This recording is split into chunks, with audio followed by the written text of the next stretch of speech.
Я приветствую вас, дорогие друзья, уважаемые гости и подписчики моего канала. Всем большое спасибо, что следите за новыми выпусками. Анна Скороход, народный депутат Украины, на связи. Анна, приветствую вас. Здравствуйте.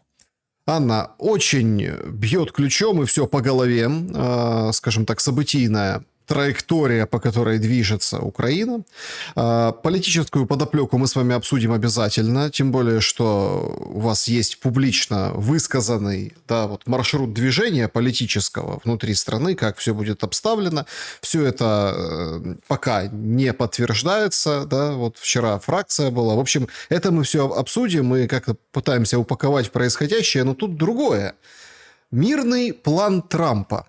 Пресса критикует, в общем, западная говорит, что все, капитуляция, ссылаясь на наших, собственно, чиновников. Зеленский судорожно звонит Мерцу, Стармеру, Макрону, с ними на троих вот такой звонок другу, да, пытается предпринять какие-то действия. Значит, за него говорят какие-то фигуры поменьше, ну, там, заместитель постоянного председателя при ООН, каких-то военных выпустили, которые критикуют и разносят этот план, сам говорит, будем работать. Но американцы, похоже, взяли темп, и этому темпу начинает подыгрывать Москва. Песков говорит, давайте, принимайте решение прямо сейчас, а то мы еще больше территорий захватим. Как вам видится то, что нам показали из 28 пунктов? Я уверен, вы ознакомливались, читали, там Гончаренко сбрасывал, другие. Распечатаны. Вот. И это реальное предложение американцев, которое до 27 числа нужно утвердить и подписать? Утвердить и подписать сомневаюсь, но пустить в, как говорится, в обсуждение, да, конечно, можно, нужно. Не сильно здесь что-либо изменилось от предыдущих условий России, вот, но многие вещи написаны красивыми словами, очень умными. Вот, а так по факту, по сути, ничего не поменялось. Вот, ну и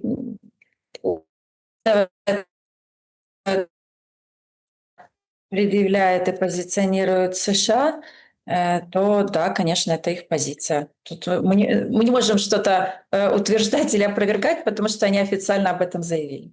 Ну, то есть, смотрите, они заявили, что передали план, разработали план, показали. Ну, просто как бы много возникает вопросов по содержанию. Значит, как бы это действительно, ну, то есть механика, американцы вот это или что-то подобное подпишут с Украиной, а потом как бы в Москву, а потом в Россию. Как вам порядок и как вы Это относитесь? не может быть подписано с Украиной, а потом в Москву. Это, скорее всего, будет согласовано с Украиной, а потом будет дальше с нашими поправками согласовываться с Москвой. Вот. Но сказать, что вот сейчас Зеленский все подпишет, учитывая события, учитывая ту траекторию, которую он выбрал, вот, я не думаю. Я думаю, что у нас еще будет качеля пару месяцев. Почему пару месяцев? Ну, потому что если чаще всего, если партнеры выбрали определенный путь, то они к нему так или иначе придут. Вопрос, каким способом? Да, способы же бывают разные, и это не мои слова, это то, что обсуждается и обсуждалось в Раде, и это то, что я слышала от наших западных партнеров. Вот. А, к сожалению, Зеленский решил поиграть в другую сторону, но это такое дело, это его выбор. Что вы оцениваете как красные линии в предложенном 28-пунктном плане? Смотрите, мне там много чего не понравилось, да, там, например, не размещение войск в Украине, да, стран НАТО. Но мне как бы размещение войск стран НАТО не обязательно, да, мы можем создать другой альянс и разместить в Украине, но, как по мне, это единственная гарантия безопасности, которые могут быть действительно гарантиями. Вот, потому что Украина, вот пятый пункт, да, Украина получает надежные гарантии безопасности. Какие? Ну, это опять слова, это опять Будапешт-2 или ну что это? Также мне не понравилось, что Московия не будет нести никакой ответственности. Вот как бы все закрыли, там средства разморозили, да, все. Ну, такая себе история, потому что огромное количество людей пострадало. А кто за это все заплатит? Кто будет платить за восстановление? Кстати, очень интересно, что ЕС здесь, если я не ошибаюсь, 100 миллиардов должно потратить. Вот Европа, 14 пункт. Европа добавит 100 миллиардов долларов, чтобы увеличить объем инвестиций, доступных для восстановления Украины. А я не знаю, Европу спросили? Или это так? Она должна. Ну, кому должна? Тоже такой спорный пункт. Вот. И почему Европа 100 миллиардов и Россия 100 миллиардов замороженных активов? Такое, знаете, здесь, мне кажется, во всех вот этих 28 пунктах единственная страна, которая выигрывает, это США. Она не тратится, но все контролирует и, как это сказать, из всего выходит победителем. Я думаю, что здесь многие пункты нужно будет еще обсуждать и дорабатывать, но как основа это все может быть принято, как основа. Вот здесь ну, многие вещи я поддерживаю. Вот. Непонятная история, кстати, с территориями. Я вот вообще не поняла. Ну, Сейчас. фактический контроль имеется в виду. Да, фактический контроль. Мы должны выйти. Откуда мы должны выйти? И это будет серая зона, там вот что-то по Донбассу. Я не совсем вот тут понимаю. Мы должны выйти откуда и почему это должна контролировать де-факто Россия? И где тогда гарантии безопасности? Если мы говорим о неоккупированных территориях, то, ну, тоже странная позиция. Кстати, вот тоже еще интересный пункт. Запорожскую атомную электростанцию будет запущена под надсмотром МАГАТЭ, а электроэнергия распределяться будет между Россией и Украиной. Ну, так об этом давно говорили, Запорожская Анна. под кем Ну, будет? так, Нет, Запорожская под кем будет? Под Украиной или под Россией? ну, если по линии разграничения, тогда на территории России, получается. Ну, такие, знаете, очень много ну, вещей, которые противоречат частично друг другу. Вот. Ну, многие вещи нормальные, они как бы соответствуют реалиям на поле боя. Многие вещи нужно обсуждать. И я считаю, что нам нужно просто, чтобы у нас переговорным процессом занимались профессиональные люди. И тогда мы можем больше для себя выторговать, как говорится, позитива. Ну, профессиональный человек есть в обойме Зеленского, он его сохранил А после кто? вчерашнего заседания А, фракции. Это Ермак, Дарья Борисовна. у него Мгм. сегодня день рождения, Алла Борисовна, Алибаба, то есть все хорошо. Он же так и сказал, что, значит, это моя ответственность, у нас впереди важные переговоры, поэтому Ермак остается. Почему не удалось сбить Ермака, как вам кажется? Я скажу, еще не вечер. Вот, и я думаю, что такое решение возмутило не только здесь общество внутри страны, но и наших западных партнеров. Поэтому я бы, знаете, как я бы сказала, что Владимир Зеленский сыграл в ва-банк, защищая Ермака. Посмотрим, чем это закончится. Я вам скажу, мы же не совсем овцы из стада, которое планомерно и дружно идет на убой. Вот, поэтому способы, методы, они разные.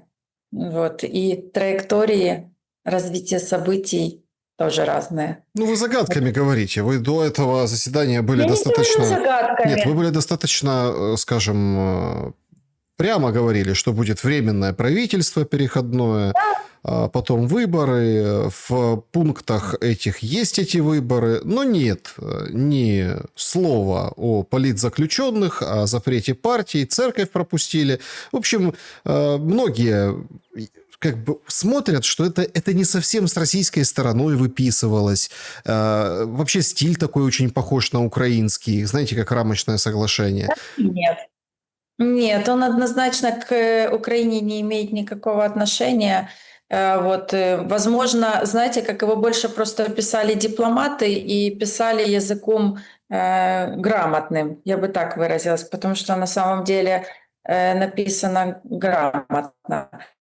Э, сказать, что вот там я говорю загадками относительно чего-то, я еще раз повторюсь, еще не вечер. И народ Украины не стадо, и западные партнеры тоже не совсем умные, и они все видят. И начались процессы, которые к чему-то так или иначе приведут. И сказать, что это ничем не закончится, это иллюзия.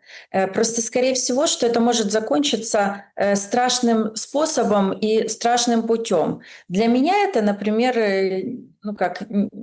не должно такого быть во время войны. Да, но не надо забывать, что наши люди, они очень вспыльчивые, и если их достанут, то они на Майдан выйдут. Госпереворот в наше время, я считаю, что это опасная вещь. И это может привести к еще более негативным последствиям, чем мы имеем сейчас. Поэтому я думаю, что Владимиру Зеленскому нужно еще раз подумать о том пути, которому ему предложили западные партнеры, которые я уже озвучивала, и которые, кстати, не только это не моя идея, и не только западных партнеров, это озвучивалось и очень яро и бурно обсуждалось в стенах парламента во вторник и в среду. Поэтому, знаете как, давайте еще чуть-чуть, пару дней посмотрим, как это все будет развиваться и двигаться.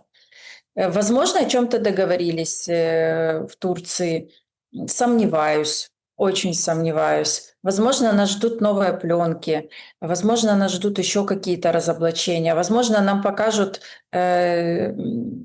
счета президента и всего его окружения в Арабских Эмиратах, в странах Европы и других странах, которые позволяют не платить налоги в офшорах.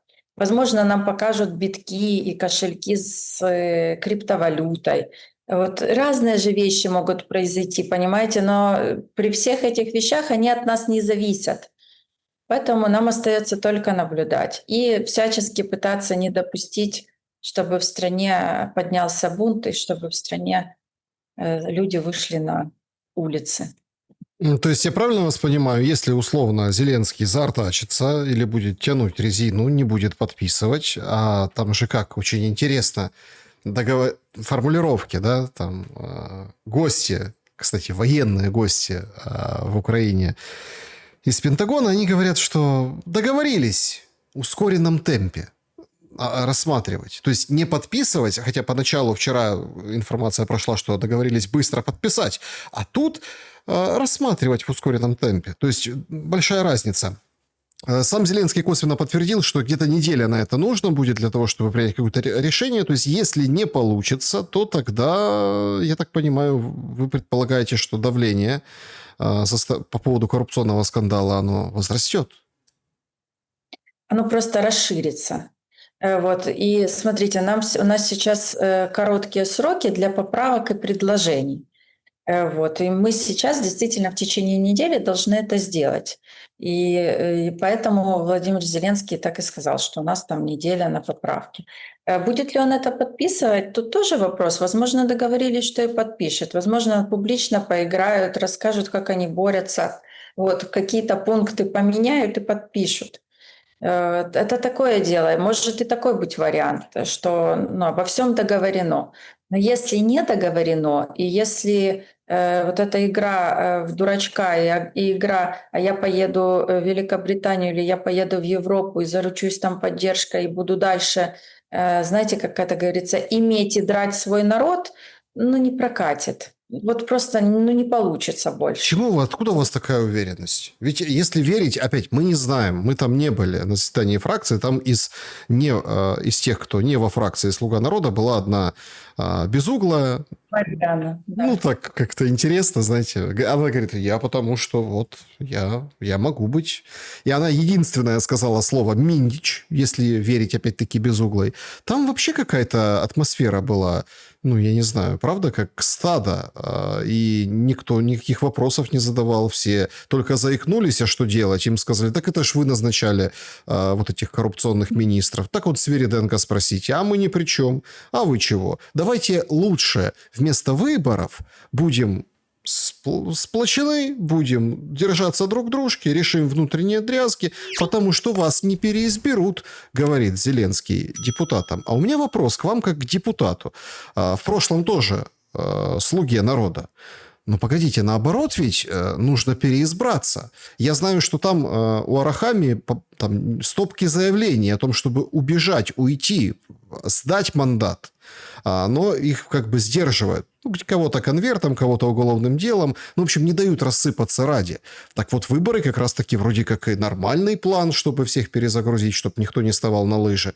А почему так говорит президент, если это правда, как пересказывают? Потому что он им сыт в лицо, они открывают рот и говорят, что это божья роса. Вот и все. У людей нету стержня, у людей нету позиции, у людей нету видения. Они еще в среду в парламенте кричали, что у нас есть «от зараз мы маем стать субъектными». Но это так смешно было, я вам честно скажу. Или там великие борцы с коррупцией, да, которые спокойно себе сидели на конвертах и нормально себя чувствовали, и ничего не замечали. И ведь нам же показали маленький айсберг. Там на самом деле масштабы абсолютно другие и в абсолютно других размерах, объемах. И поверьте, какое количество депутатов сидело на различных потоках. В том числе мы же все прекрасно знаем, кто у нас курирует игорный бизнес в стране и сколько миллионов, если не миллиардов, он дает в год. Поэтому это тоже нужно не забывать. Но почему Зеленский не меняет и почему он говорит, что нам не нужны выборы? Потому что для него потеря монобольшинства, даже условная, да, или там де-факто, это меньшее зло, чем когда в парламент зайдут, не знаю, 20-40 человек и больше никого. Но для него это действительно проблема, потому что придется делиться властью и придется еще, возможно, и отвечать. Но относительно того, что мы выбрали этих министров, я повторюсь, и уже неоднократно это говорила, ни один вопрос в парламенте не принимается без офиса президента. Это априори невозможно. От тех, кого мы будем назначать на министров, мы узнаем накануне вечером из телеграм-каналов, либо де-факто в зале в моменты голосования. Я могу еще раз это повторить, потому что это так и есть. С нами никто никогда никого не согласовывает и не согласовывал. И это все иллюзия. И все проходят через ОП. И если какие-то вопросы, все в ОП. Судебные вопросы ОП, правоохранительная система ОП, антикоррупционная система ОП, Генпрокуратура и так далее. Какие-то назначения – офис президента, какие-то снятия – офис президента. Все только через них. И еще раз могу это повторить, потому что это правда. Если кому-то не нравится правда, ну, хотите, я себе сделаю этот, мерч, да, мерч называется, смешной. Вот напишу, что российские ПСО говорю правду. Вот и все. Потому что, ну, вот эти вот все истории, кто не с нами, тот с Россией, вот эта вот вся говномуть, говнолейка, ну, это ж для дебилов, понимаете? А дебилы не все. Вот по себе судить не надо. Поэтому, ну, я бы очень с тревожностью отнеслась к тому, что люди, которые так яро выступали, так быстро сдулись. Но знаете, как сдулись, так и надуются. У них основная проблема их, они боятся, и они все хотят гарантий безопасности. Это вот ключевое. Они хотят, чтобы их никто не трогал, чтобы они себе спокойно жили, работали, получали зарплату, их никто не трогал. Это нормальные, естественные, человеческие, как говорится, желания. Винить их за это не нужно, потому что мы же все прекрасно знаем, что святых людей нет. Вот. И, как говорится, учитывая то, как сейчас держит парламент, да, на криминальных делах, на каких-то закрытиях, на каких-то просто высосанных из пальца проблемах, то это естественный, как говорится, процесс. Вот. Но, к сожалению, на сейчас попытка субъектности в парламенте не удалась. Но это еще не означает, что она не будет, как это говорится, иметь место на следующей сессии, и она не будет успешна. Ну а если не будет успешна, то будет наши западные партнеры, они видят план Б, С и так далее. Я, к сожалению, бы очень не хотела, чтобы эти планы применялись по одной простой причине. Мне важна эта страна, я ее люблю, я хочу в ней жить, я хочу, чтобы в ней жили мои дети, вот, и я хочу, чтобы она сохранилась как такова. Поэтому я бы Владимиру Зеленскому просто посоветовала бы и поучить историю. А история – дело такое, знаете, как она была, и из нее нужно делать выводы. И вот я даже себе, знаете, сделала выборку узурпаторов, да, власти, которые плохо закончили в итоге. Муаммар Каддафи, да, убитый повстанцами во время побега, хотя богатейший человек был и сильнейший со властью. Николай Чаушеску, Румыния, его стратили вместе с супругой. Вот. Рафаэль Трухильо, Доминиканская республика, убитый. Вот. Саддам Хусейн, убитый. Иди Амин умер в изгнании. Мабуту Сесека, Конго, умер в изгнании. Батиста, изгнание и смерть. И можно этот список продолжать. Он на самом деле очень большой. Это я только начала вам зачитывать 20-е столетие. Так вот, нужно всегда анализировать и всегда понимать, что история, она циклична. И цикличность заключается в том, что так или иначе в конечном итоге, ведя ту политику, которая ведется, она чем-то заканчивается. И вот есть несколько вариантов ее окончания, в том числе плачевный. Я надеюсь, что мы к этому никогда не придем, и этого не будет. И что все-таки хватит смелости и какое-то, не знаю, произойдет прозрение у президента, что нужно уважать людей и нужно уважать ту страну, которую ты возглавляешь. Потому что не бывает такого, что ты насилуешь свой народ, что ты обдираешь свой народ вместе со своими приспешниками, что ты, извините, делаешь все, чтобы его уничтожить, и из-за этого выйти сухим из воды и говорить, что это все враги. Ну так не бывает просто. И это Почему не мои бывает? слова, Ну, это подождите. история. Ну, это бывает. Ну, вот тоже. Вот я единственное, что я не понимаю, ну, вы давно уже, скажем так, побили горшки со слугами, и у вас отдельный такой свой, где-то даже личный путь ну, в политическом плане, да, я имею в виду. Анна, ну, как бы мы с Зеленским уже давно. Все уже его изучили, все знают. Вот как Трампа все изучили, ему там то золотой слиток подарят, то номинируют на премию мира, то еще чего-нибудь, то подарят какой-нибудь самолет, то еще как похвалят его круто. Так и Зеленского все изучили. Ну, то есть, как бы тут... И вы все еще надеетесь на его какое-то прозрение? Ну, как-то глупо это звучит, не находите? Смотрите, к каждому прозрению приводят определенные обстоятельства. Так вот, я думаю, что могут появиться новые обстоятельства, которые могут привести к прозрению. Вот. А сказать, что, смотрите, я же со многими слугами общаюсь. Я не пила ни с кем горшки. Меня выгнали за позицию. Спасибо на том. Вот. Мне не стыдно. Мой путь какой-то отдельный в чем-то. Мой путь очень простой. Я качественно делаю свою работу. Вот мне за нее тоже не стыдно. Ну, наверное, вот так. Поэтому... Как вы думаете, что будет предпринимать Европа? Сейчас выглядит так, что Стармер, Мерц, Макрон будут пытаться спасать Зеленского в прямом смысле этого слова.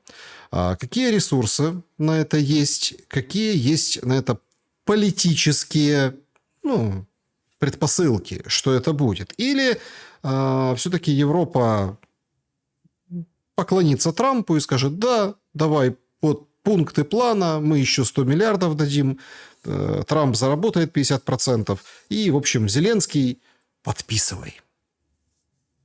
Смотрите, вопрос не какой ресурс есть, а какого ресурса нет.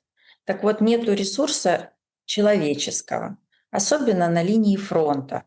И пока они там играют, выделяют деньги или не выделяют деньги, выделяют оружие, технику и так далее, мы теряем людей, которых и так нет и не хватает. Вот этот ресурс нам не закроет никто.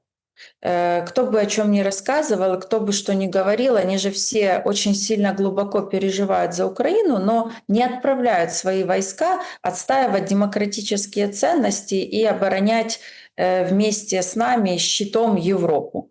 Поэтому, смотрите, в Европе также у нас есть определенные тектонические сдвиги и в политической системе. Обратите внимание на Великобританию, обратите внимание, что о коррупционном скандале не написал только ленивый, в том числе европейские СМИ. И они достаточно жестко о нем написали. Поэтому сказать, что сейчас прямо ЕС будет играть в полную дудку с Владимиром Зеленским, нет. Они подумают в этой всей истории, как меньше за это все заплатить и как остаться тоже со своими какими-то гарантиями. Потому что, чтобы, как бы это странно ни звучало, но гарантии безопасности в 28 пунктах прописаны для Европы. Вы же помните, что там Россия гарантирует ненападение на страны ЕС. Ну, это же тоже, да, что-то у людей в головах есть, коль такие предложения дают.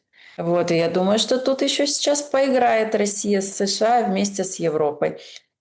Смотрите, я думаю, что вот эти вот пункты, да, которые мы с вами читаем, это станет основой. Но часть из них будет, как это говорится, с барского плеча чуть-чуть изменена. Но я уверена, что мы на пороге окончания войны. Прям, Независимо. прям Да, громкая достаточно я такая надежда. уверена. Я уверена, что мы на пороге окончания войны. Я уверена, что и Европа согласится, и мы согласимся на определенные условия, и Москва согласится на определенные условия, которые ей не нравятся. И в итоге, дай бог, чтобы быстрее это все закончилось. Ну, одно закончится, начнется другое. Если, давайте, опять-таки, я вернусь к тому, что не так давно вы говорили о том, что вот Ермака уберут, правительство, переформат большинства в Верховной Раде, вот это все, потом выборы. Там есть в этом вот эти 100 дней. Если Зеленский это все подписывает, если при Зеленском, имеется в виду, при нем как исполняющим обязанности президента уже который год, но тем не менее, в общем, это все начнет реализовываться. Худо, бедно, со скрипом, без скрипа. Но если вы окажетесь правы, что мы действительно на пороге окончания войны, пойдет ли Зеленский на выборы? Ему, говорят, советуют не идти, ибо дела будут плохи. Если нет, то на кого тогда делается ставка? Условными британцами, ну, с которыми у нас все завязано, и на которых все завязано, и американцами, которые вроде как бы занимаются всем этим процессом, но показывают, что им как бы плевать. Ну, там, кто, разбирайтесь сами, кто там у вас будет, какой президент, мы вроде как не играем в эти игры. На кого делается больший расчет? На условного Залужного, смотрящего на Биг Бен, и так фото со спины такое задумчивое, или на какого-то военного, я имею в виду военного действующего, или на какого-то забытого политика. Насколько Москва будет включена в этот процесс, условно, чтобы не избрался какой-нибудь ультразаряженный националист и не рос реванш. Вы о Белецком, Буданове, в этих личностях. Смотрите, как мы все с вами знаем, никто никогда не играет в кого-то одного. Яйца всегда раскладывают под нескольким корзинкам. И все люди, которые названы, они все той или иной мерой рассматриваются или будут поддержаны, или не будут поддержаны в том или ином объеме. Нужно как бы быть реалистом, и нужно понимать, что да, Валерий Залужный, он имеет огромную поддержку среди населения Украины, он имеет поддержку западных партнеров и с той стороны, которую вы называли, и Америка, и Великобритания.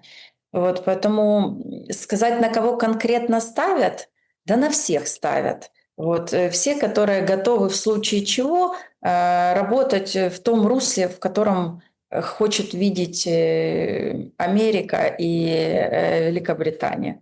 Будет ли в этом участвовать РФ? Сомневаюсь. Но также сомневаюсь, что у России здесь кого-либо нет внутри, которые точно так же будут активничать в различных избирательных процессах. Я это тоже допускаю, потому что у нас российские агенты есть даже в тех службах великих, да, которые принимают решения. Это правда. Мы все видели паспорта, мы все видели кучу информации об этом. Поэтому, знаете, как говорится, у нас враг врагом, а к решениям так или иначе допущен, к сожалению. Это тоже недоработка власти. Хотя тут вопрос, а на кого власть работает. Знаете, чаще всего очень просто кричать, что все, кто не с нами, те с Россией. А вопрос, а их действия не приводят к тому, что мы все больше и ближе становимся к России? Вот мне это не нравится априори такое. Вот поэтому яйца будут разложены по всем корзинкам, которые имеют рейтинг 5+%. Значит, Мерц, Макрон и Стармер Зеленский заявили, что любое соглашение, касающееся ЕС и НАТО, требует одобрения партнеров в Европе и консенсуса. Ну, можно рассчитывать, что, в принципе, поддержали они Зеленского, потому что это такая тоже избитая фраза «ничего об Украине без Украины», и Европа осталась не в удел. В общем, судя по всему, будут этот переговорный трек затягивать по максимуму. Правильный вывод? Они не смогут его затянуть на очень долго, потому что как только трек начнет затягиваться, у нас будут новые скандалы.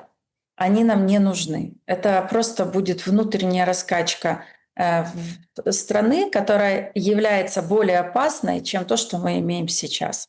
Поэтому не думаю, что будет прям сильно раскачиваться. Более того, страны НАТО — это в том числе и Великобритания, и в том числе и Соединенные Штаты Америки. Об этом тоже нужно не забывать. И нужно не забывать, что в этих 28 пунктах, повторюсь, Европа тоже прописана. Сокращение армии многие встретили в штыки как предложение. И вообще, если честно, так вот, положа руку на сердце, мы понимаем, что это очень плохое предложение для Украины, если сравнивать его со Стамбулом 22 года. Если сравнивать следующее возможное, следующее предложение, то следующее предложение может, собственно, и не быть. Вы сами говорите, что под угрозой государственность Украины и Украина как таковая, ее существование. Как вы думаете, это будет финальное предложение? Ну, так понимаю, что это не российское, а американское, но вроде как все говорят согласованное с Россией, даже называют план Уиткофа-Дмитриева. Я скажу так, это не страшный пункт. И объясню почему. Важно не количество, а важно качество. И иметь миллион долбоебов или 600 тысяч очень профессиональных, качественных, грамотных людей – это две разные вещи. Поэтому нужно это воспринимать правильно. И нужно это воспринимать, что любой пункт можно обойти без его нарушения, если к этому подойти с умом. Ну а как мы будем обходить пункт не угрожать друг другу и не захватывать, условно, не менять границы силой? Ну, смотрите, не угрожать друг другу – это значит не угрожать друг другу и не захватывать, ни на кого не нападать. Что вы хотите от меня? Нет, подождите. Смотрите, у нас есть Погодите, у нас есть риторика Европы, о которой я тоже там упоминал выше, которая там даже предложение высказывали, сейчас мы возьмем этих ВСУ, которые там демобилизуются, отправим защищать, там, не знаю, в Финляндию, там, в Прибалтику, короче, они нас будут защищать. То есть, таким образом, вот, как вы говорите, с умом подойти, в общем, отправим их туда. Здесь оставим сколько надо, этих туда, вот так, вот сейчас все тут как бы порешаем и будем красиво выходить из этой ситуации. А «Миражи» и там F-16, они же уже вроде как не натовские, а украинцам передали, там носители разные, знаете, вот это все. Понимаете, в чем дело? Это все напоминает определенный Минск-3, который к 2022 году многие признают, что и привел. То есть без неконкретной договоренности привели к вот этой бурной эскалации 2022 года. И сейчас там тоже очень много неконкретных пунктов, которые можно обойти, и, собственно, этим будут и заниматься, крича на каждом углу опять вот это москаляку на геляку, давайте там сейчас мы соберем силы, поднакопим, Россия нападет, никому не верьте. К эскалации не привел Минск-3, и к эскалации не привели вот эти лозунги, о которых вы сказали. К эскалации привели имперские мотивы России и ее видение, что она во всем права, и все ей должны, и это вообще ее территория. Вот это привело к этому. А все остальное – это только оправдание нападения со стороны РФ на Украину. Вот и все. Ну, погодите, до 22 года Россия же тоже была, что империи все должны, это тоже исторические территории. Ну, до 22 года никто не нападал. До того, как Зеленский не опрокинул Минск, до того, как Зеленский не вышел на Мюнхенскую конференцию и сказал, мы разрываем Будапешт, хотим ядерную бомбу. Ну, тут не совсем складывается, скажем так. Александр, но вы же не отрицаете, что Россия напала на Украину, а не наоборот? И вы же не отрицаете, что Россия напала на Украину не потому, что что-то говорил Зеленский или что-то заявлял кто-то другой. Не мы же напали. Если бы мы напали, нам можно было предъявлять какие-то претензии. А здесь другая история. Поэтому не нужно здесь перекручивать. Никто бы ни на кого не напал, если бы выполнили Минск-3. А его не выполнили. Не питайте себя иллюзией. Минск-2, Минск-3 имеется в виду то, что сейчас, да. Это иллюзия. Более того, а что должны были выполнить в Минск-2 и в Минск-3? Чего мы не выполняли? Перестать кричать москаляку на геляку или что?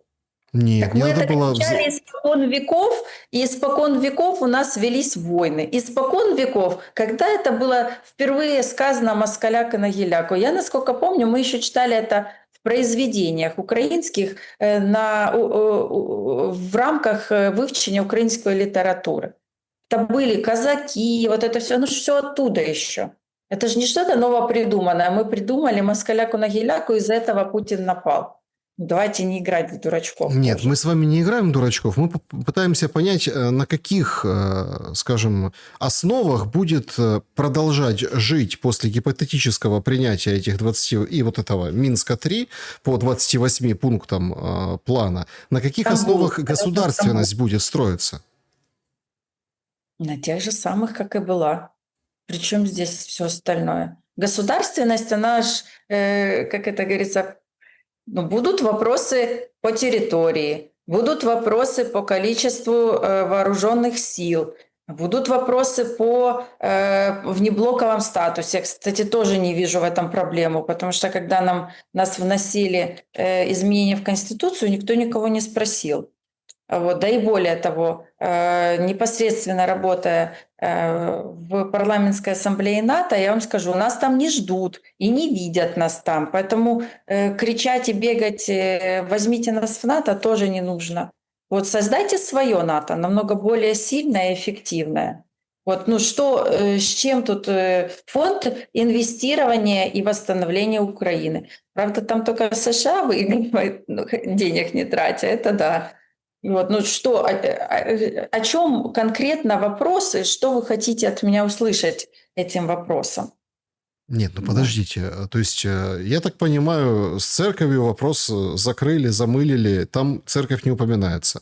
Русский язык сегодня внятно зампостпреда говорит, нет, Никакого вот мы воевали, потому что и вот вы отвоевали украинскую мову, никакого исполнения Конституции в этом пункте не будет.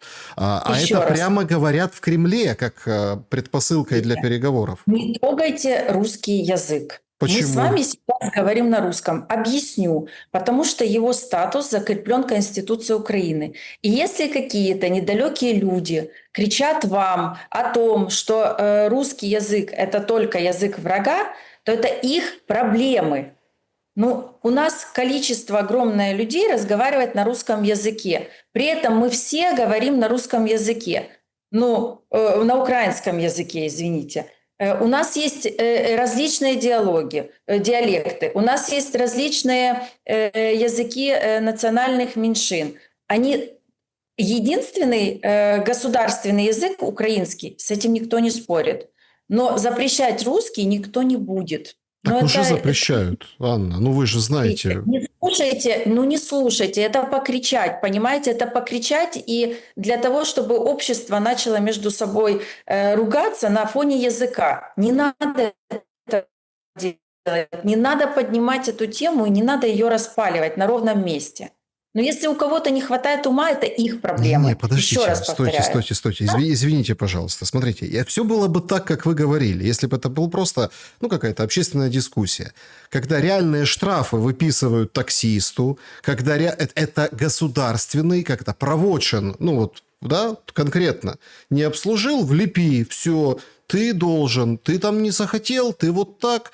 То есть это государственная политика, Анна. Смотрите, мы же не спорим, что у нас единый государственный язык украинский. Это же не обсуждается? Или это тоже обсуждается?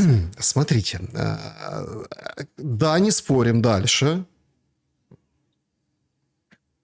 У нас есть языки национальных меньшин, Угу. к которым относятся в том числе русский. Правильно? Нет. Почему? Русский язык – это не язык национального меньшинства. Он вынесен отдельно в Конституции. Правда, его пытаются убрать из хартии европейских языков, но там не получилось. Но тем не менее. Давайте не будем о тех недалеких людях говорить. Конкретно, как у нас прописан русский язык в Конституции? Он не прописан государственным языком. Он не прописан языком национального меньшинства. Сейчас откроем Конституцию. Ну, откройте. Он отдельно прописан. Как он прописан? Какой он статус имеет? Російська мова. Та мови, национальных и так далее, и так далее. Я просто не знаю, у вас, у меня паспорт-книжечка еще, у меня не пластиковая. Я уже внедрена в движение. Вот, и в этом паспорте и по-русски, и по-украински написано. Так, все данные, на секундочку. Что такое паспорт?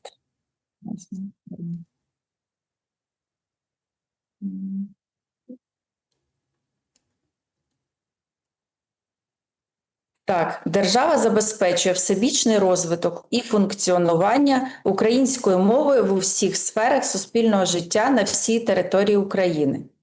Стаття 10. В Україні гарантується вільний розвиток, використання і захист російської, інших мов национальных меньшин Украины. Угу. То есть российскую вы считаете, что это не вынесли, а присовокупили? Ну, хорошо. Да. Смотрите, окей. Я же зачитала, еще раз могу прочитать. В Україні гарантується вільний розвиток, використання і захист російської, інших мов национальных меньшин Украины. Поэтому говорить о том, что русский будет государственным языком, нет.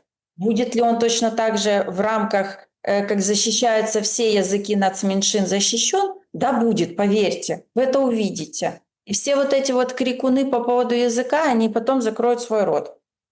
И не будем, давайте не будем раскачивать эту лодку.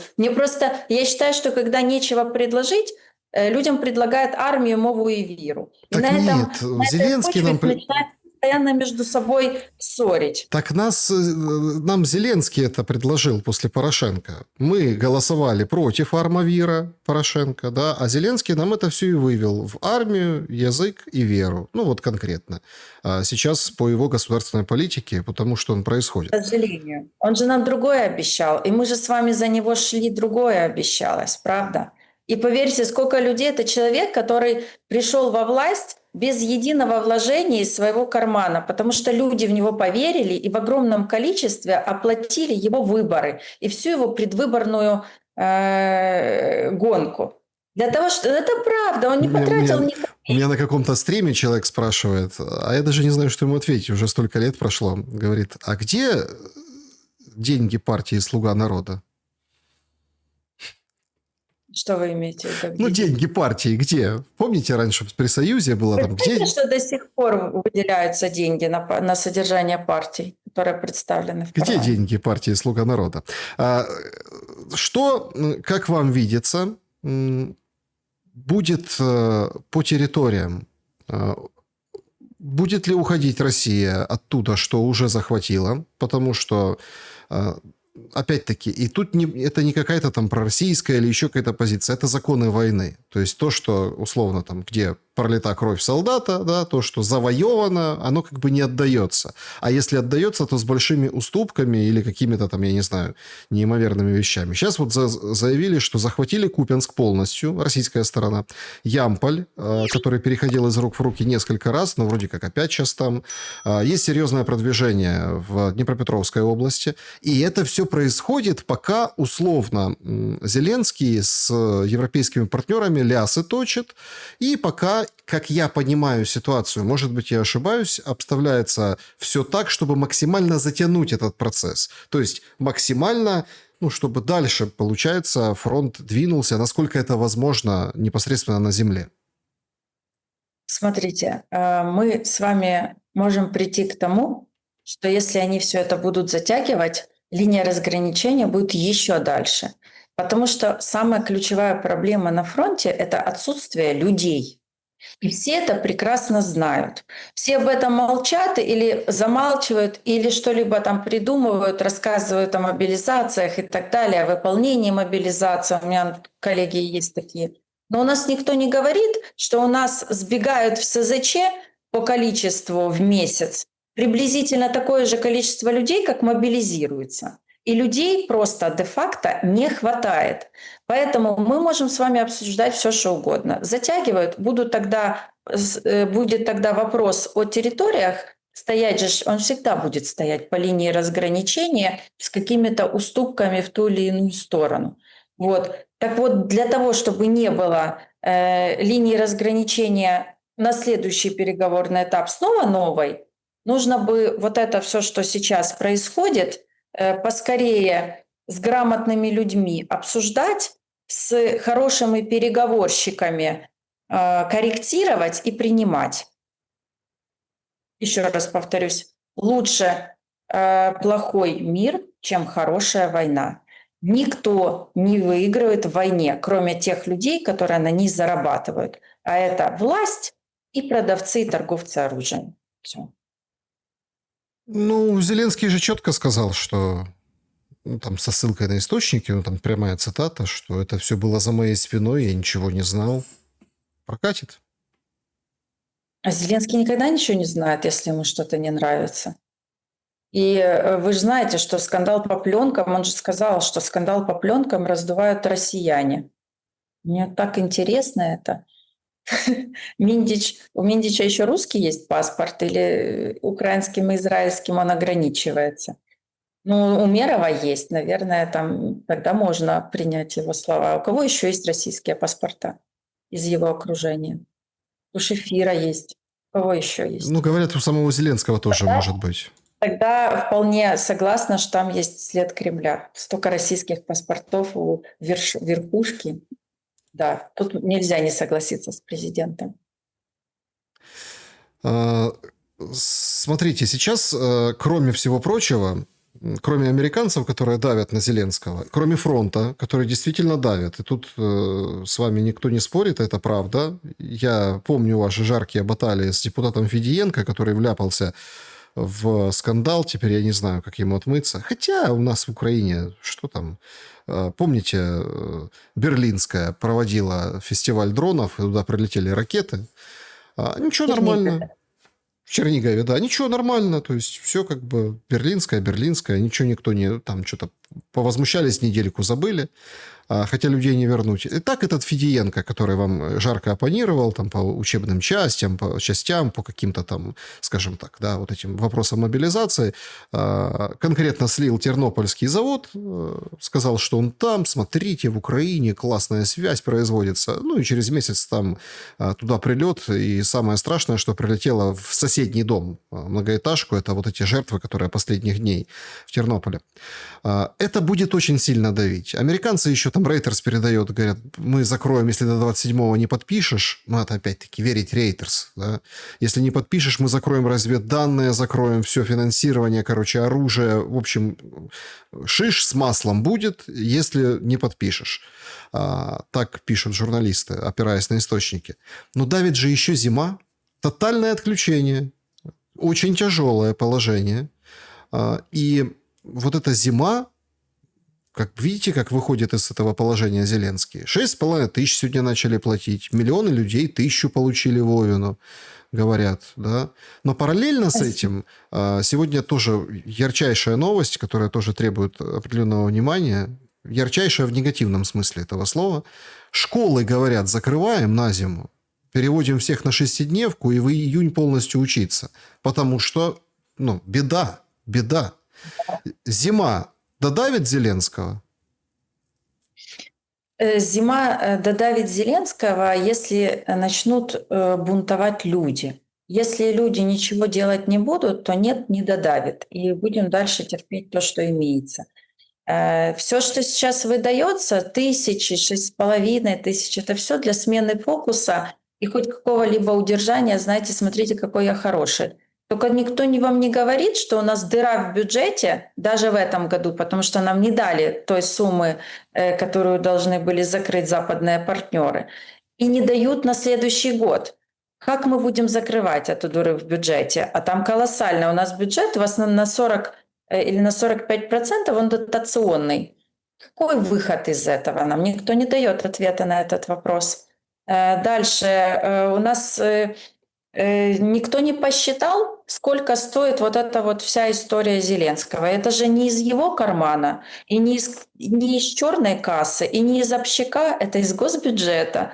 То бишь, если люди на это до сих пор ведутся, и если люди, беря эти деньги, считают, что им упала с неба манна небесная, мы заслуживаем то, что мы имеем. Ну и финальный вопрос нашей сегодняшней встречи. А военные согласятся на эти условия? Ну, кто-то говорит 28 пунктов капитуляции, кто-то говорит плохого, но все-таки мира. Они будут откорректированы, вот увидите. Эти 28 пунктов будут частично откорректированы, в том числе и по территориям. Я так думаю, это мое личное мнение.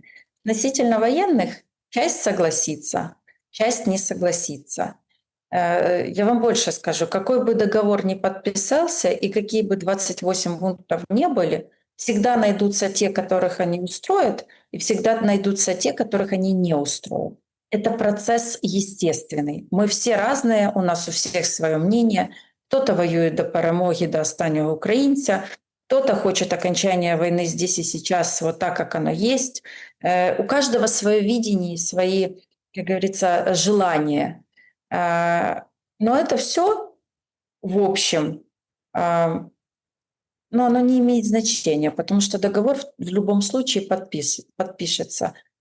Вот какие будут условия, кто-то будет недоволен, кто-то, может, выйдет на Майдан, а может, все выдохнут и скажут, слава богу, закончилось, и уже как есть, так пусть и будет, лишь бы люди не умирали, и ребята могли вернуться домой. разное мнение, никто никогда не сведется к одной точке, и всегда нужно ждать, что будут недовольные, достаточно активные люди на улицах. И вот здесь уже будет задача к власти, чтобы вот эти недовольные не превратили страну и не раскачали страну до того, чтобы недовольных было больше, чем те, которых устраивает. Все. Надо правильно объяснять это людям. И нужно правду говорить людям. Когда они будут знать правду, они очень многие пункты, на которые они сейчас негативно реагируют, будут воспринимать окей. Понимаете? Что ждет Зеленского? Он будет подписывать это все? Я не знаю. Не знаю. Возможно, он, а возможно, не он. Ну, вы были Возможно, пару дней назад уверены, что не он. Ну, возможно, он уйдет, а возможно, его уйдут. Вот пути Господни неисповедимы. Анна Скороход была моей собеседницей сегодня. Спасибо за время и мысли. Спасибо вам. Друзья, спасибо, что посмотрели это видео. Пожалуйста, напишите в комментариях, как думаете вы. Берегите себя и друг друга. Добра и света.